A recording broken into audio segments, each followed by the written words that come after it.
one thing I'm so grateful about is that I literally never gave up on anything that I ever wanted. And I really think that's the cheat code. Like, you just have to like really be so crazy and like actually psychotic about, oh my God, that reminds me of this one book, sorry, that I was gonna order. That talks about how in order to be successful, you got to be a little crazy, like in the sense that you have to be not thinking logically when it comes to like your desires or what's possible for you or what you can achieve. You have to think you are some kind of like genius god, which like, you realize that you are when you do the inner work enough. Like, you realize that like you and God are one, and you can ask the divine to assist you in connecting even more with him, which should be our only goal as human beings, really, is to connect more with God, because God gives you everything.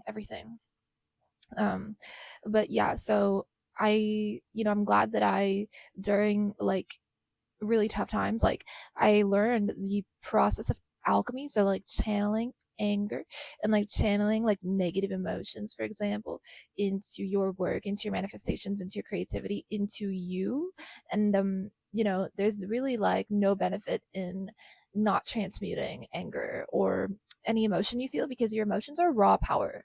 They are raw motherfucking power. Okay, so you want to use that shit. Okay, you don't want to like let it sit within you. Absolutely not. Number one. Number two, you don't want to like, how do you get out your anger? Like, most people gossip, right? So that's called what is it called, evil speech, right?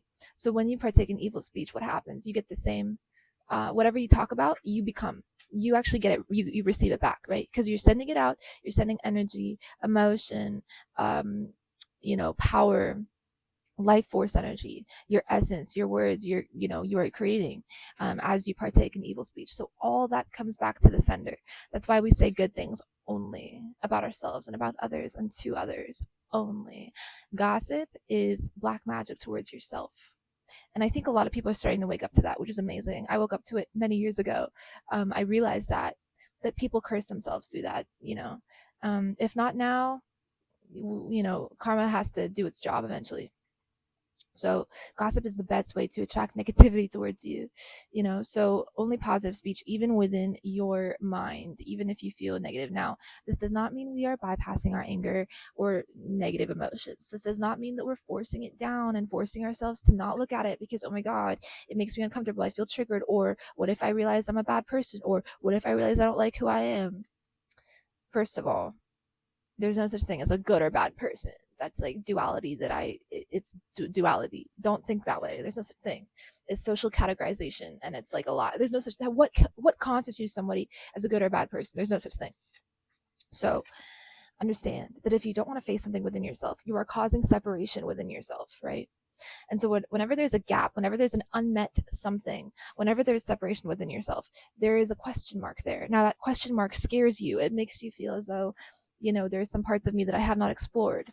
So that is what is called the unintegrated shadow. Okay, so Carl Jung talks about this. Everybody, Neville Goddard, everybody talks about this. So the unintegrated shadow comes back to haunt you. You see what I'm saying? Because you have not fully met yourself. You've not fully met your triggers or faced them clearly and closely. So that's why any pain within yourself, any trauma, any discomfort, any trigger, you want to bring it up to the surface. You want to get uncomfortable. You want to actually be able to face it so you can do that shadow work, transmute that darkness, and heal from it. So the darkness is a tool. It's meant to serve you. Your pain is meant to serve you. The only time it does not serve you and it becomes the unintegrated shadow is when we avoid it. You don't want to avoid your pain. You want to face your pain so we can integrate that shadow. Actually, the process of shadow integration is literally just the process of turning darkness into light.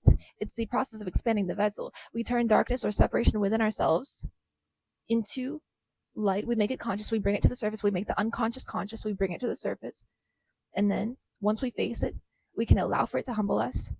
Our ego shrinks, and our love grows in proportion to our level of surrender. And then as a result, because we have conquered our pain, we have grown above our pain, we have understood our pain, we've understood our pain energetically, we've understood it mentally, we've understood it psychologically, and we've understood it logically and emotionally, obviously. So once we've understood our pain, we can make peace with it, right? So that peace is what is a result of transmuting darkness into light. That peace comes from the process of integrating the shadow. Okay, so shadow work is very important. Shadow integration is pure power. Facing your pain is pure power. You may dissolve first, you may break down first. This is what is known as the dark night of the soul. You are facing your shadow. You are, re-experiencing a lot of trauma, okay, from things that have happened with you, things that have happened to you. You might think you're re-experiencing this trauma. Life becomes traumatic, life becomes heavy. You can become very depressed in this stage, right? Then after you, what is depression? It's moving down, pressing within, going within. It's meant for you to go within. So after it's not just like, oh, I'm depressed. No, you're in a period of depression, pressing into oneself. You should be going within, right? So after we go within, because we are re-experiencing our trauma and pain, once we go within and we finally do the work of facing the pain, then the pain can come up to the surface. We can meet it eye to eye and then integrate the shadow. So this process of shadow work is very important. What happens is this: you understand yourself fully. That is the result of doing the shadow work. You begin to understand your soul at a grassroots level. You begin to understand how you and God are constantly married as one. You begin to understand your divine union with God.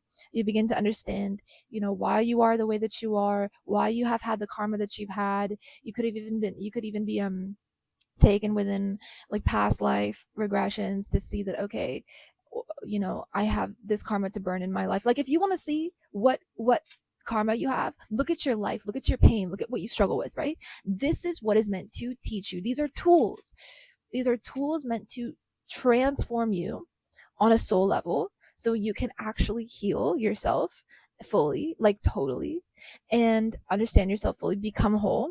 And through that process of wholeness, you begin to receive a new soul and a new soul and a new soul as you continue to do your shadow work, your healing work. And when you receive a new soul, you literally become an entirely different person. Like you have different DNA that comes online, your karmic path changes, your future karma changes, your destiny path, your life path changes, meaning it becomes higher and higher and higher, vibrationally, as you also ascend in consciousness and as your consciousness raises higher and higher and higher and higher. Does that make sense to you? So shadow work is critical.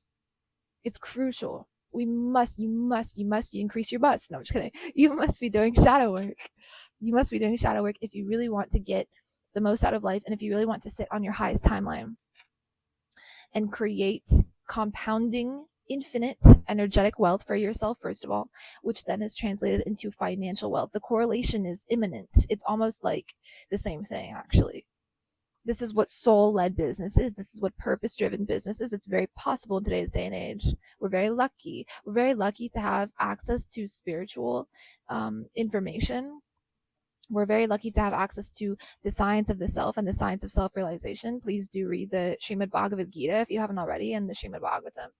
And we're very lucky to be alive in the digital information age, in which we can talk about what we know, teach what we've learned, and set up businesses that operate for generations as a result of our elevation in consciousness and as a result of our life experience and our knowledge. Vital, very important. Like if you have not set up an online business yet, like around your purpose in some way, ooh baby, you got to start at least playing around with yourself and experimenting and seeing, okay, what do I like, what am I good at, what can I do every day, how do I show up in front of the camera and teach. It's not technical, it's very soul led. Let it be easy. But yeah, so that's the process of shadow work, and that's why shadow work is vital for everybody.